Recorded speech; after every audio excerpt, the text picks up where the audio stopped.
Welcome and thank you for joining us today. I'm Louis Friedberg, Executive Director of EdSource. Today we are going to tackle one of the most complex and important and unfortunately often very wonky topics in public school education. How to ensure that the state schools are adequately funded and how to ensure resources to schools so that those are fairly distributed and equitably distributed. This webinar is brought to you by EdSource and the Partnership for Los Angeles Schools in collaboration with our friends at PACE, that's Policy Analysis for California Education. EdSource, for those of you who don't know, is a nonprofit, nonpartisan organization that covers education in California, and the Partnership for LA Schools is a nonprofit organization managing 18 traditional Los Angeles, LA unified schools in Watts, Boyle Heights, and South Los Angeles, serving over 14,000 students. So I want to now just introduce our co-moderator, Bryan Smith. Bryan. Hey, Louis. Ryan is the Chief External Officer for Partnerships for LA Schools. He's also co-chair of the Closing the Achievement Gap Initiative for the California Department of Education, was just named to that position by State Superintendent of Public Instruction, Tony Thurmond. Good to see you. It's good. I feel like you're my partner in panels. I believe this is my fourth EdSource panel and second time moderating with you. And excited that we're doing this today. I know this came out of a discussion you and I had about fiscal adequacy. We said, if everyone agrees that we should be raising funding for schools, then why is this so hard to do?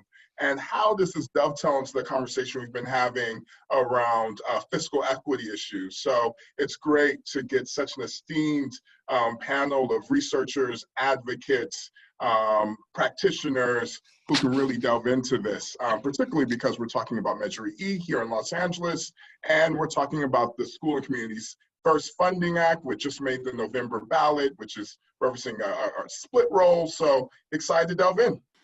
Well, talking about the esteemed panel, let me just do a very, very quick introduction. Many of them have very long bios, impressive bios, so this just scratches the surface. Kim Patillo-Brownson, who is Vice President for Policy and Strategy for First 5 LA. Thanks for joining us, Kim. Thanks for having me. I'm glad to join the conversation. Also joining us is John Affelt, Managing Attorney and Education Program Director of Public Advocates, a public interest law firm based in San Francisco. Welcome, John. Thank you, Louis. Glad to be here. Also with us is Joan Sullivan, who is CEO for the Partnership for LA Schools and former Los Angeles Deputy Mayor for Education. Good afternoon, Joan. Hi, glad to be here as well. And also joining us is Jennifer Imazeki, who is Professor of Economics at San Diego State and Director of the University's Center for Teaching and Learning. She also is author of a report on funding adequacy for the Getting Down to Facts 2 research project, which we'll be referring to throughout this panel. Welcome, Jennifer. Thank you for having me. So we're going to get started with Jennifer. So just to kick this off, Jennifer, what would truly adequate funding look like at the state and local level? And how far are we from achieving that goal? Well, let me start by pointing out that when folks use the term adequate funding, at least in researcher circles, we're usually talking about the amount of money needed to get all students in all districts up to the level that the state has decided we want them to be at. So there are a number of different ways that can be measured.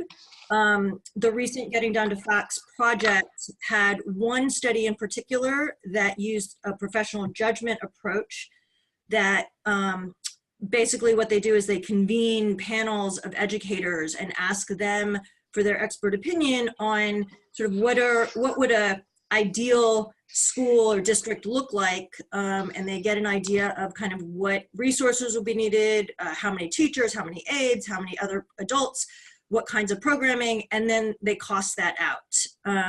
There are a couple other methodologies that are used to measure adequacy, but the one number that we have right now is the one that came out of the most recent study. So the slide that you all are looking at is one of the figures from that study. And I think a lot of folks have probably heard the number being thrown around that we need close to 26 billion more dollars across the state. What that comes out of was comparing the dollar figures that the professional judgment study came up with, comparing that to the amount of money we already are actually spending.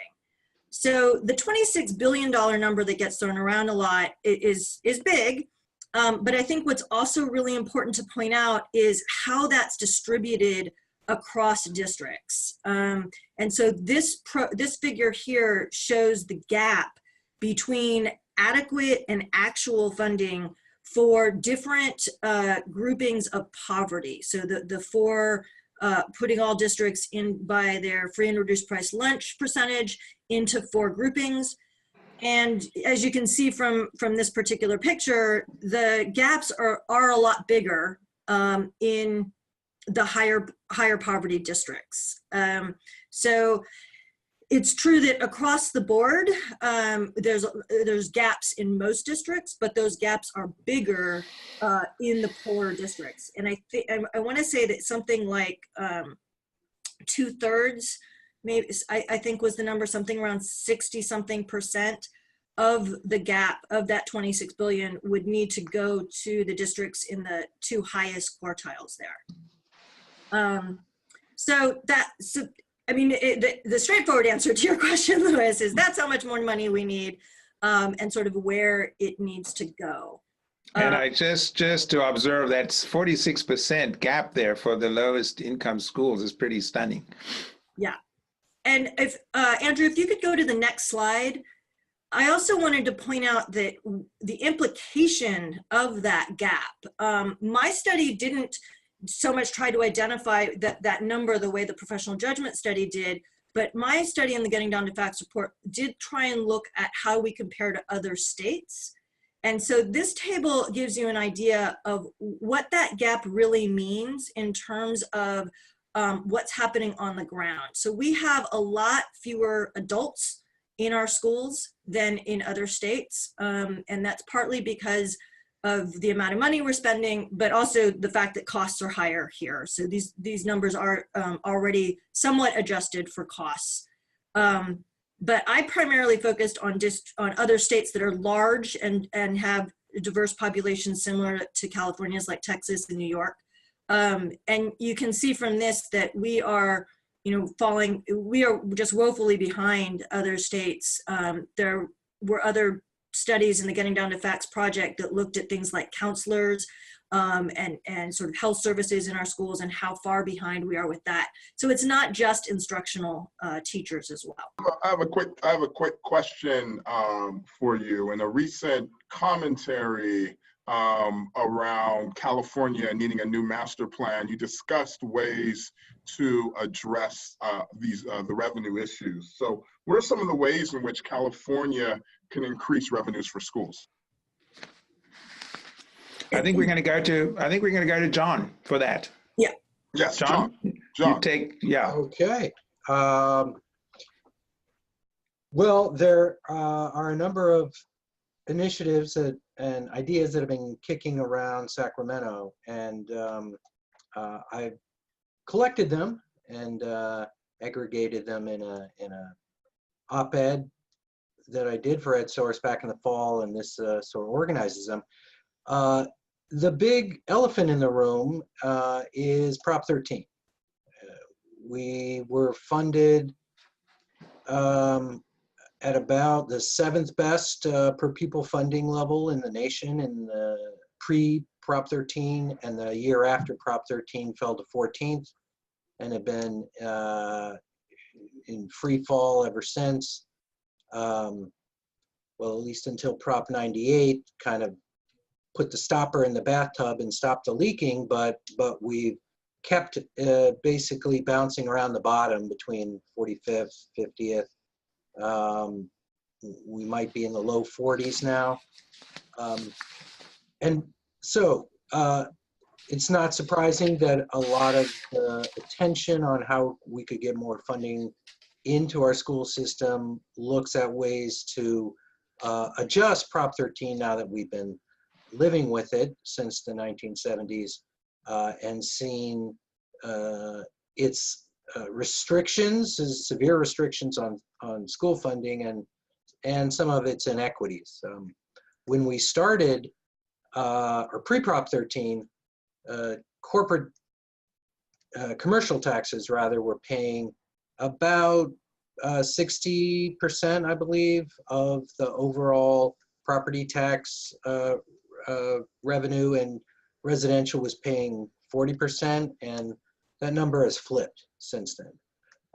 And because homes are getting sold and people move around, but the commercial community has often found ways to extend the ownership of the property so that it never gets reassessed and they don't get revalued, and or Walt Disney just stays where they're at forever, and are paying very low taxes. So the first major initiative we're actually seeing move forward is, as many of you know, the Schools and Community First 2020 ballot initiative that is going to be on the November 2020 ballot. And that would simply, for the most part, with some small exemptions for small businesses, but allow the regular reassessment of commercial property and keep the limitations of Prop 13 on for homeowners. That's estimated to bring in as much as $6 billion a year in K to 14. This money never goes to Sacramento. It sort of, well, actually the school money goes to Sacramento for redistribution statewide. And another Prop 13 inequity that's been pointed out, including by Warren Buffett most famously, is that the wealthiest multimillionaire property owners are basically getting subsidized by low and middle income homeowners by the way that Prop 13 locks in these very low tax rates for extended periods of time and doesn't look at ability to pay at all. So there are various thoughts people have had about, at least for the wealthiest homeowners, allowing more regular reassessments of their property as well. Yeah, go ahead. John, you are now going through, just going to go briefly through what are some of the other ideas potentially to raise money. We know that this ballot initiative for the split roll will be on the ballot, but these are the things you're talking about now are still possible strategies. Is that correct? Correct.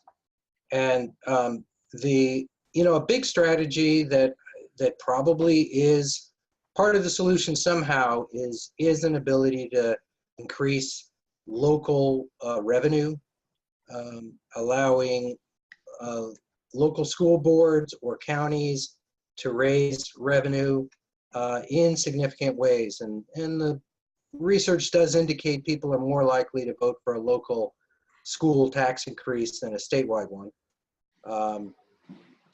The issue that always comes up with the local revenue tweak is that there could be Serrano v. Priest inequitable funding concerns that arise around the state. So there would need to be some sort of mechanism if you're allowing local jurisdictions to raise money to for the state to match other jurisdictions that make the same kind of effort but may not have the local wealth, or some kind of power equalization, power sharing among local districts. But the big thing that Prop 13 did that's restricting local revenue is basically districts are limited for the most part to parcel taxes, and those don't raise a lot of money, and you have to tax everyone uniformly. And prior to that, local school boards, as in other states, could pass general taxes. That could be a sales tax locally. It could be an income tax. It could be, there are many use taxes or ways that you could tax something that would fit the local community. And secondly, could move the vote for the community to a simple majority from the 2/3, which is a big. John, I'm wondering whether we could just go through quickly some of the other more Yeah, why don't we go to statewide, the because other slide and just talk on some of the sort of non-Prop 13 things that are being discussed.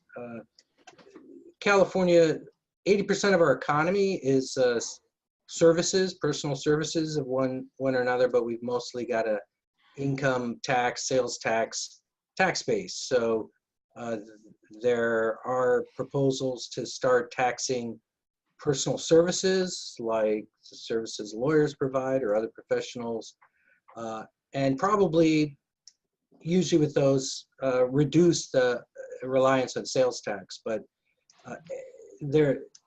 you can very quickly generate a lot of money on a personal services tax. We're the only major state that doesn't tax oil extraction. That is a major oil producing state, so there's money to be had there.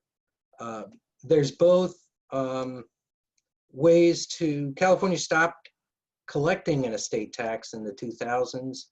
If we went back to collecting estate taxes, gift taxes, there significant funds could be generated through that. And I didn't put in here, but there's a very good blog at the California Budget Center about actually conforming many of the California tax laws to the recent federal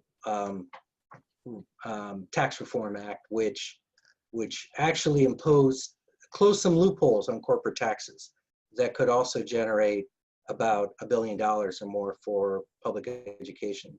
John, just real quick question as you go through these. So if if we know that there's a general consensus that we're not funding education at adequate levels, why is it so hard to pass some of these policies to address our fiscal inadequacy issues? Yeah, well, I think, number one, it's a very big number. It seems daunting to people. I mean, we just have to start taking it piece by piece and going after it. But more broadly, I think we need to change the frame. We're still suffering the hangover of a narrative that government's too big, government doesn't work, it needs to be shrunk, and we need to shift that to a narrative that is about investing in our future and looking at that actually we are in a land of plenty. We're in the 5th largest economy in the world. We ought not to have a third world funded school system. So I think we're starting to turn the corner there. People are realizing that investment in preschool does matter and pays dividends later. We need to carry that forward to the K-12. We finally have a governor who's not, who's willing to say, let's have an honest conversation about sufficiently funding our schools. And we're having legislators who are feeling more emboldened. For years, as part of the shrinking government, it was very popular to cut taxes, cut, Democrats and Republicans. And now, I think we're seeing movement in the other direction. John, I wanted to move to get Joan Sullivan in on this. You mentioned a couple of other things which we can come back to if there are questions, maybe reinstating the vehicle license fee. And I know there's also a plan, Senator Nancy Skinner, to raise corporate income taxes based on the gap between the work, how much workers are getting paid, and the CEO. So that is a proposal that's in the legislature. Hey, Luis, before your question, I just wanted to add that in answer to the question of why it's so hard, I think, of course, there's real cynicism, particularly from people who, have power and privilege and can take their children out of the public school system, about whether it's worth the investment, and also folks who want to defend their commercial interests. That said, we've also failed to close achievement gaps even when there has been additional dollars, which is why it's so critical from my perspective that adequacy and equity go hand in hand. We can't achieve equity without adequacy, and we're not at adequacy. And Joan, can I just ask you to define equity when we put those two terms together? Yeah, helpful.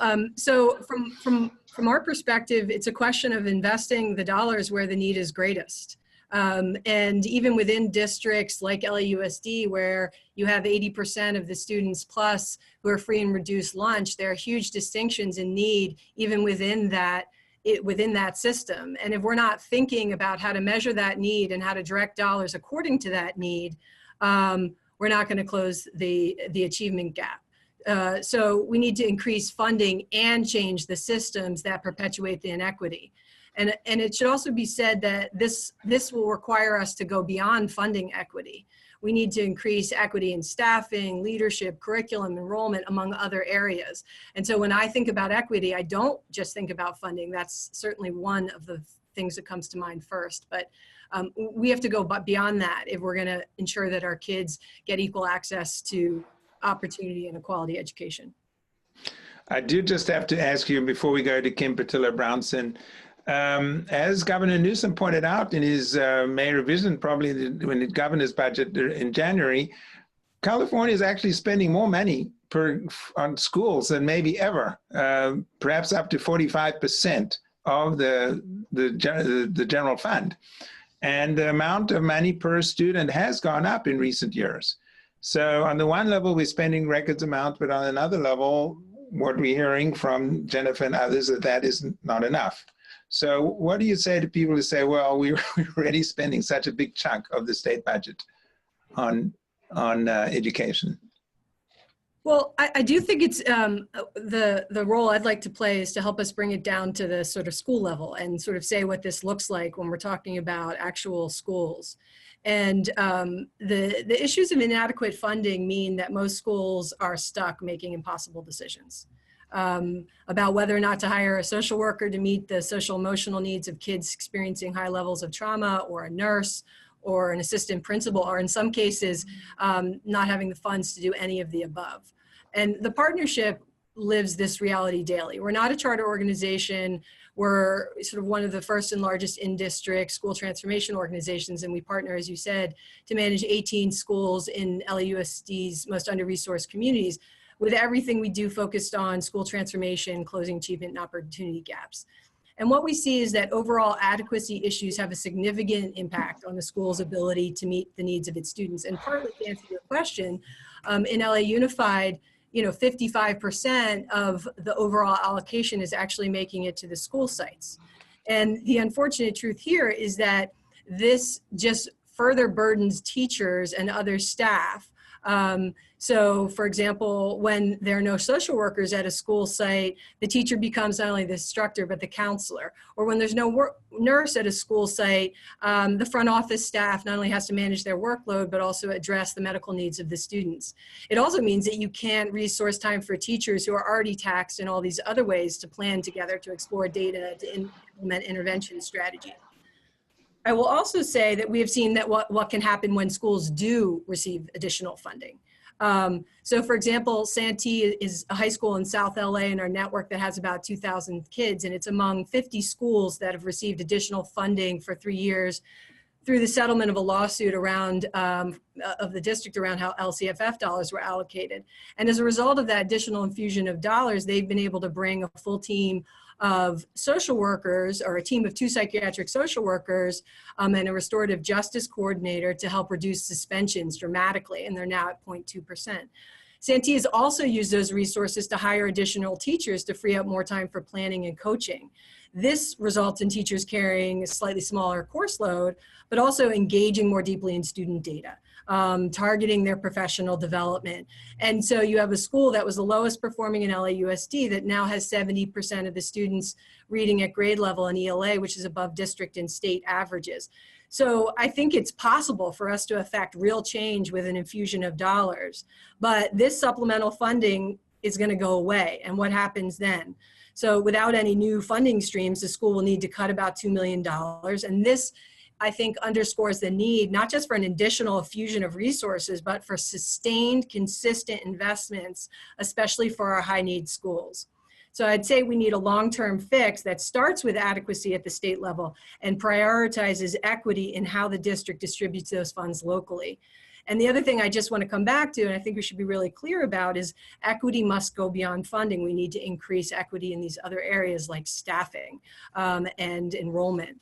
And then finally, I do think, to your point, there needs to be trust that these dollars will make a difference, which is why we've also have to be able to measure progress on closing achievement and opportunity gaps, focusing not just on absolutes, but student growth so that we can learn what's working and get better. And California is currently among a handful of states that doesn't integrate K through 12 and higher education data, and our data systems need to be expanded and integrated so we can see and respond to the systemic inequities that we're talking about and address the performance gaps.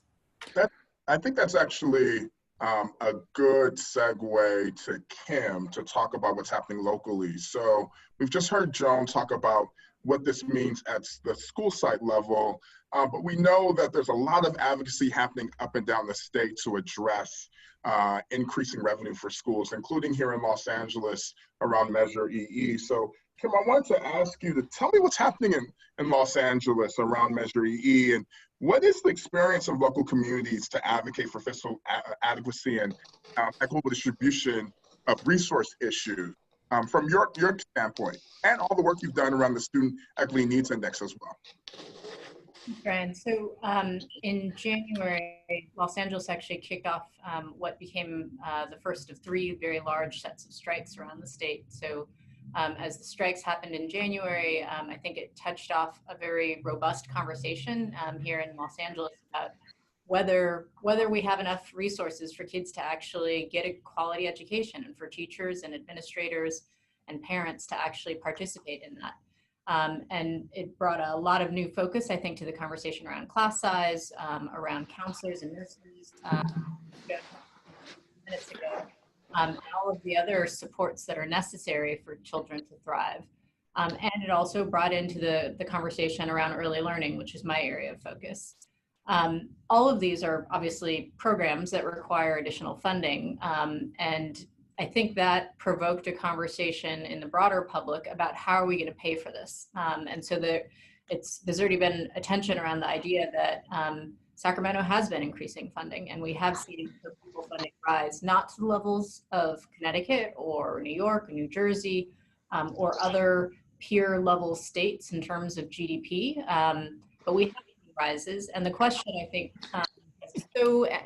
basically 2 weeks from today, LAUSD will have one of its first parcel taxes in recent history on the ballot on June 4th. It is somewhat counterintuitive to the general sort of description, I think, of most other parcel taxes that John described earlier. It's a square footage parcel tax, so it is scaled. It is also set to generate fairly sizable amounts of funding. So it's $500 million annually, which it's projected to provide. And it has a number of conditions in terms of audits and public reporting and things to essentially let the public know about transparency. What I think will be the follow-up to any conversation about increased funding is how does it get spent at the local level? And in the era of LCFF and local control, what we're depending on local communities to do in ways that haven't always been the historical precedent is to be a watchdog. And so to be very active in actually minding public budgets, figuring out whether students of highest need, students who are generating supplemental and concentration grants, who are generally low-income communities of color, are actually receiving the funding. And so here in Los Angeles, we've had a couple of iterations of what this sort of new local control flavor looks like and is experienced like at the local level. And in my prior role at Advancement Project, one of the pieces of advocacy that we worked in tandem with Community Coalition and Intercity Struggle and United Way and a number of others was to really focus on how to drive resources to the highest need communities. And so there's the LCFF construct, but recognizing that LA is a unique local community, we also then added additional factors to drive resources around school suspensions, around the availability of public space and green space, around the frequency of gun violence. And these are things that are endemic to our LA community and absolutely factor into how children learn. But we wouldn't say that this would be the student need index formulation of variables that would work for every community. But it is a mechanism to basically make real and meaningful what local control can be to actually drive resources in equitable ways. Great. And really quickly, where is Measure E as far as polling? And do you have a sense of how it's polling amongst communities of color? I have not seen disaggregated data. There was certainly a rising tide of public opinion following the strikes that were in January. So in February, which is the last polling I think that's been publicly released, 62% of voters indicated a great need for more funds, and an additional 20% said that they saw some need, which gets you to 82%. And then 75% of voters also in February supported the parcel tax, including a 6% of undecideds who were heading towards yes, and nonpartisan voters. It is for sure going to be something to watch. I think lots of other school districts, lots of other municipalities are watching to see sort of the relationship between the strike and a local funding measure, but also just whether the 2/3 threshold is something that is more manageable than it has believed to have been in the past. The last thing I'll just say is that in terms of historical precedent, we know that in Northern Cal, parcel taxes have passed with great frequency. In particular, in San Francisco, I can think of it's the same tax that has passed 3 times over and been renewed, that is inclusive of early learning and arts and music and PE. And what's interesting is that each time that it comes up to the ballot, it actually gets higher levels of support as parents, as families, as community members essentially see what a difference funding can make. I should just say that parcel taxes, there's only about 100+ districts in the state that have parcel taxes out of, close to 1,000. Very hard to get those 2/3. And particularly in communities, if you have opposition to it, and you do have opposition now in LA. And this is very high profile because after the strike, this is probably the best known district, and in terms of the demands for more funding and to meet the terms of the agreement. So, and this is a special election as well. It's just it's the only thing on the ballot, right, Joan? Is that correct? So there's actually 2 other races on the ballot. 2 other races, okay, but certainly not a high profile race. But yes, there's been thoughts that parcel taxes we shouldn't have it 2/3. It should be at least 55%, like we have with school construction bonds, and that was done through an initiative quite a few years ago. But let me just ask you, because I think Ryan, you raised the question, and Joan also, about where are the funds targeted.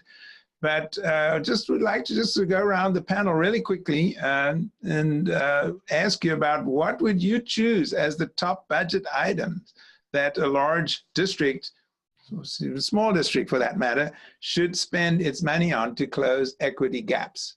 What are the top 1 or 2 areas where the funds could or should be spent? Jennifer, do you want any thoughts on that?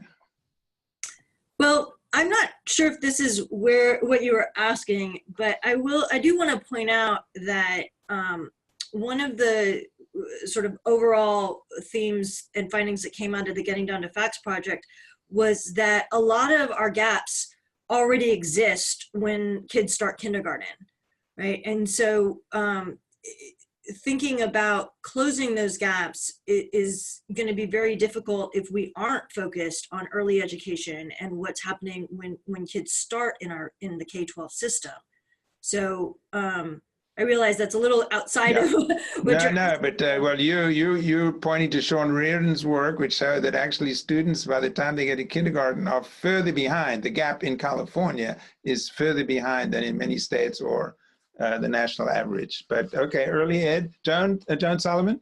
Sure. Well, it's hard to dispute that, but I would also add, as somebody who's spent almost a decade as a principal, that the most powerful thing we can do is empower local communities with the flexibility to decide how to invest the resources in ways that meet the need of their families.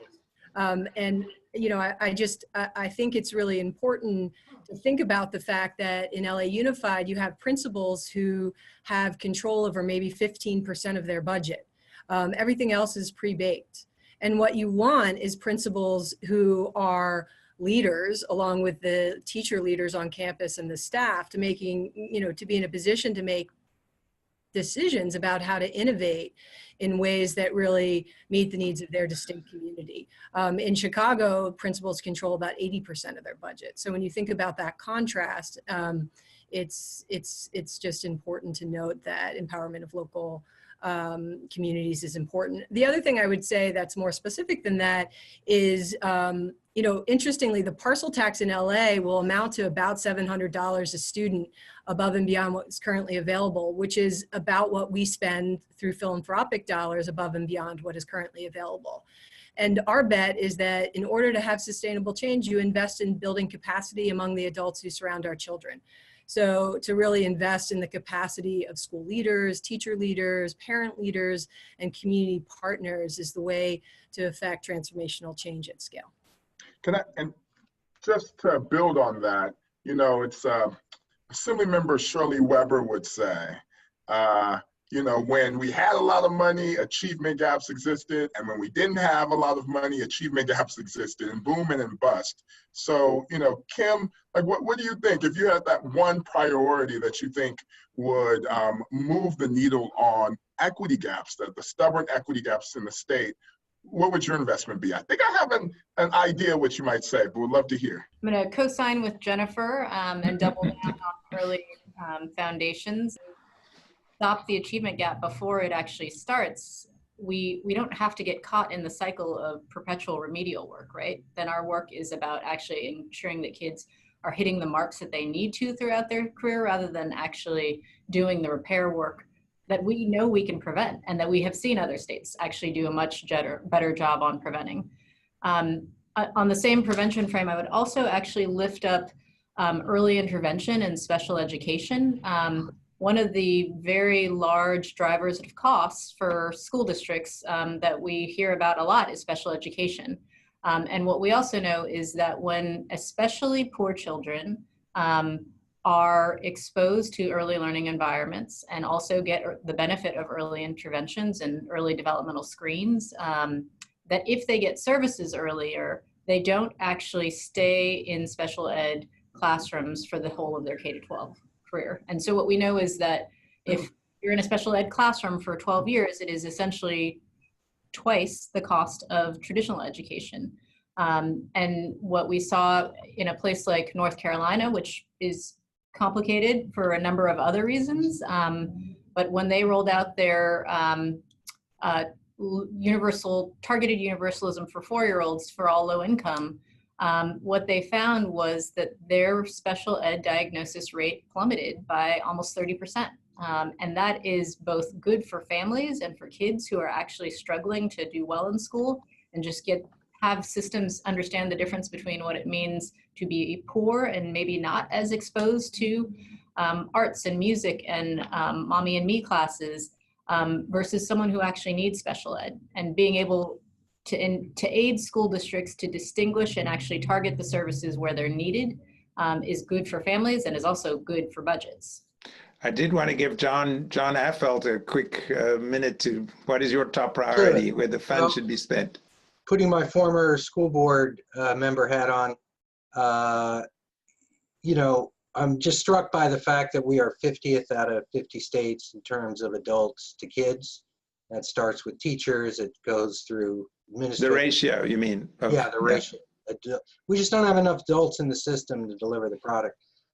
So I would really focus on getting experienced teachers at the highest need schools and getting them the support they need to want to teach there and stay, which means getting experienced principals there and having enough assistant principals so that professional development's happening and that the principal can be a real leader and not just you know, running around trying to you know, do 3 different jobs. So and then if, you know, thirdly, it'd be making sure that they're the social workers and counselors and other supports for students outside the classroom.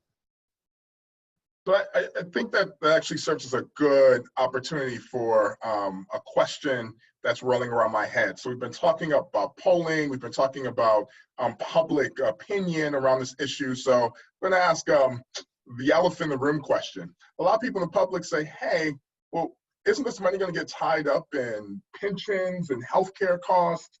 I mean, what assurances do we have that this money is actually going to get to the school sites and the students who desperately need it? So as we're talking about these issues around fiscal adequacy, what assurances are there? And is it not going to get tied up in some of the costs that happen at the district level? And that's open to the entire panel. Yeah, I think that is a real concern, and part of the problem is in this country, we expect our schools to provide the pensions and the health care, and that's not what a lot of successful systems abroad do. Those are provided by the social democratic government or some other mechanism. And we doubled down on the problem in California in 2014 when, after we passed LCFF, the governor imposed most of the pension solution on districts. So I think the state's got to take a bigger role in taking on the pension costs. It's definitely important. We should have pensions for our public employees. We should have decent health care. But I think the state's got to take a bigger role of that and not expect that all be on districts. Secondly, and lastly, I would just say, I think that we have a good infrastructure with the local control funding formula where low income, English learner, foster youth get supplemental funds, and then there's a bigger concentration grant to districts where there's concentrated high need students. So you know, the School in the Community First initiative funnels the school money through LCFF and that formulaic structure, and I would hope that other revenues that come through similarly don't try to reinvent the wheel, but also use the LCFF structure and the community engagement locally to sort of make sure that the money is transparently flowing down with community input to the highest need. I did want to ask you, there's a question about Measure E, and without getting too much in the weeds on this, but this is coming up 2 weeks from today on the ballot, that while many recognize the need for more funding in LAUSD, that some argue that the Measure EE is poorly drafted, and it doesn't guarantee that the money is going to be used to the benefit of students, teachers, and classrooms. And actually could go to the things we've just been talking about, pensions and so on. Not that anybody wants to, you know, deny teachers a pension. I mean, that's after a lifetime of work. But the question is, how is that going to get paid for? But do you agree that EE is poorly drafted? That's a question. I would say that we certainly don't have any absolute assurances that the money will be allocated equitably. And that's where it is incumbent upon us to raise our voices and make sure that we're fighting for the dollars to be directed to the school where the need's greatest. And, you know, while LCFF did dictate that to the district level, it didn't to the school level. And so I do think advocacy is essential there. The only other quick thing I would add to build on Kim's earlier point is LA Unified has built a student equity needs index that can be used to measure those nuanced differences in need and make sure that the dollars are allocated using that index. And so I think there's a powerful opportunity for us to raise our voices and ensure that if EE passes, that we're using the Students' Needs Index to allocate resources so that we can, in the end, build trust that that those dollars will close achievement and opportunity gaps. And if I could just, I'll ask this question, then Ryan, you jump in with the next one. But a good question here from one of our callers. How do we determine the success of additional funding? How do I approach my local school district and request data that shows a relationship between additional funding and student outcome? What meaningful data should we be requesting? Just typing the answer to that, Louis. Okay, go for it. The districts are required to show how they're spending their money in the local control accountability plan and how it's being effective along a number of metrics. So effectiveness. Push that in your LCAP to have the district explain, what is this money doing? Are we hitting the targets we set to attract and retain high quality teachers? Are we improving the test scores we said we were going to improve? I think we really need to dig into those LCAPs and push districts to show effectiveness. And if it's not being effective, then spend it on something else. And you did, John, you point to a very good point. We have these local control and accountability plans. One of the big questions that's out there is this going to be something that sits on a shelf that goes the way of the school accountability report cards, or will this really be used as a document to hold school districts accountable for outcomes? Ryan? Yeah, and I think that's a good segue for some of the advocates and folks who work in the advocacy community. So we know that for much of the advocacy community who are working in education, they've been really focused on LCFF and have now shifted to these issues of adequacy. So they're wondering, how do these dovetail? And what should they be doing? What questions should they be asking to hold their districts accountable, given all the work they've done over the last 6-7 years around the local control funding formula? I think to the very pragmatic question, I think, and sort of mechanics of the question that was actually posed a minute ago, I mean, one part is that the data has been democratized in many ways. So there is both dashboard, there are LCFF accountability reports, there's the LCAP, but at the school site level, there's also a fairly user-friendly website, which is DataQuest. So if you actually want to track your child's school and look at year-over-year growth in English language arts or math, you can actually pull up school-level data to actually say and make the case for whatever percentage of local spending control principle might have, to actually focus on, we see a dip in 4th grade reading scores, for example. And it is actually that level of micro-targeting that the data enables. The other thing I think that is important, though, to sort of knit these two together is if we are both talking about needing to drive resources to the highest need communities to make sure that they're effective in reaching communities that need the most help, we also, I think, need to be part of the conversation in saying when the funding is insufficient, and also when we see that it's working. So I remember it struck me a couple of years ago as a very self-evident idea that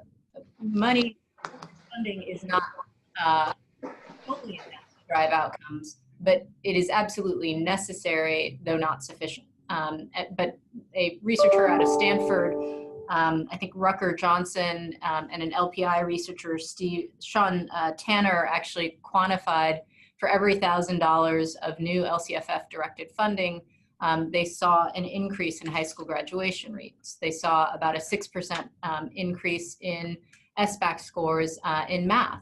And it varies a little bit, and actually is a little bit better for low income kids. But these are things that are publicly available, that are pretty easy. They're kind of— And Kim, Kim, can I just also put in a mention of EdData, which is also a very user-friendly resource that EdSource is partners with the CDE and FigMat on. It also maybe graphically presents some of the data that is also on DataQuest, and also has a lot of information on school finances, which I think is not easily available elsewhere. So that's on EdData. And I'll put in a plug. EdTrust West, organization near and dear to my heart, has done a lot of work around bright spot data of districts that are actually doing the good work to close opportunity achievement gaps. That could also be a resource for advocates up and down the state. We've talked a lot about what would happen and what would take place if we were able to generate revenue. But what if Measure EE doesn't pass? And what happens if the School and Communities First ballot initiative fails to pass as well? What would this mean for a district like LAUSD, or what would this mean for other districts up and down the state respectively? And the Schools and Community First, that's the split roll initiative that is qualified for the ballot November 2020. That's right.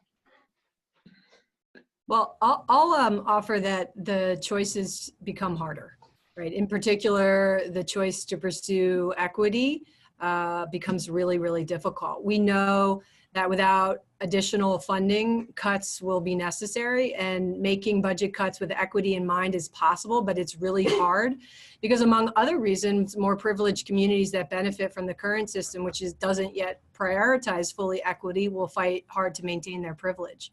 And so I do worry about the effect on the schools that we serve and schools like ours.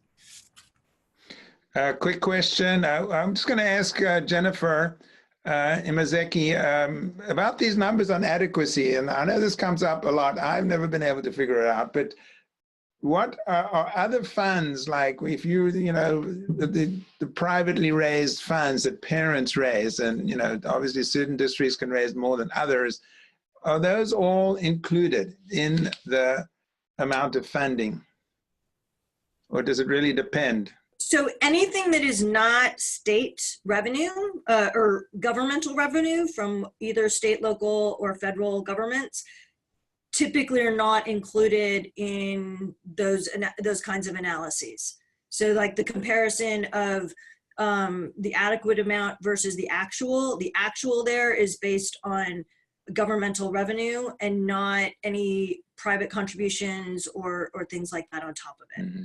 So the gap could be even wider than if you included that. The gap certainly could be wider. I think we just need to be a little careful about not exaggerating what that impact would be, though, because while there definitely are handful of schools and districts that are raising sort of obscene amounts in private contributions.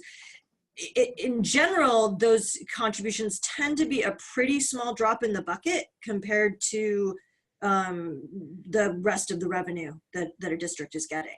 Mm-hmm. Just a quick question from Angelica Jonko. Has the governor weighed in on this Schools and Communities First ballot initiative? Kim?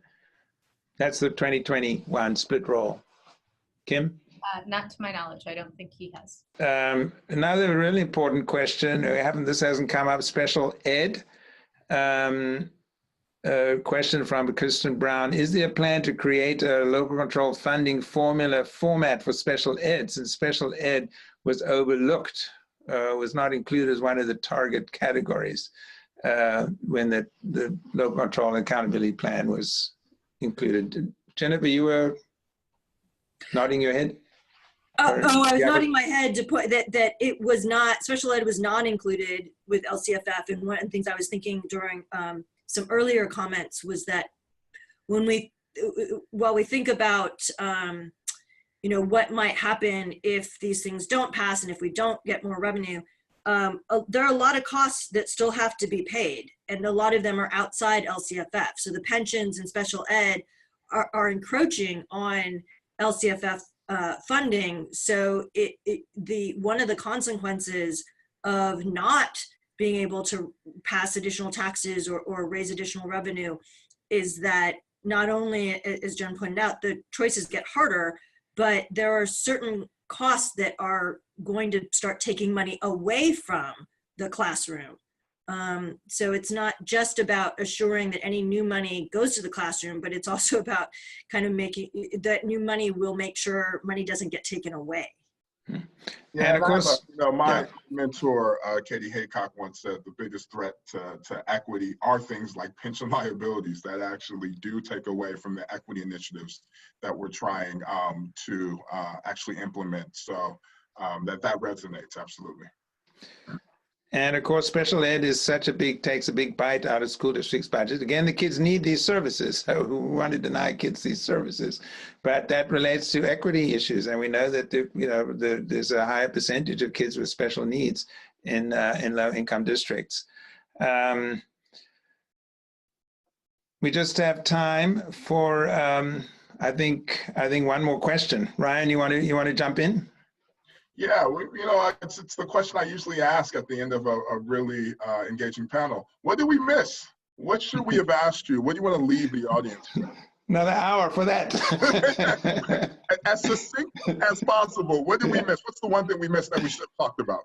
Yeah, to pick up on actually one of your questions, Ryan, I think in addition to making sure that all communities are involved in their local district plans and planning and how they're spending their money and whether or not that money is being spent effectively and accurately. We also need to be taking the fight to Sacramento and to our lawmakers and making sure that the things that can only be resolved through state revenue generation are in fact addressed by our governor, by our legislators. May 22nd, or tomorrow, the Oakland School District teachers and community are organizing a day of action in Sacramento that other districts are starting to join. It's that kind of action I think we need to replicate and multiply. One thing I've learned over these 20 years in education is that there are no quick fixes to the achievement gaps. And so when we do make investments, we need to sustain them over time, because the inverse is what really makes teachers and community members cynical about the possibilities.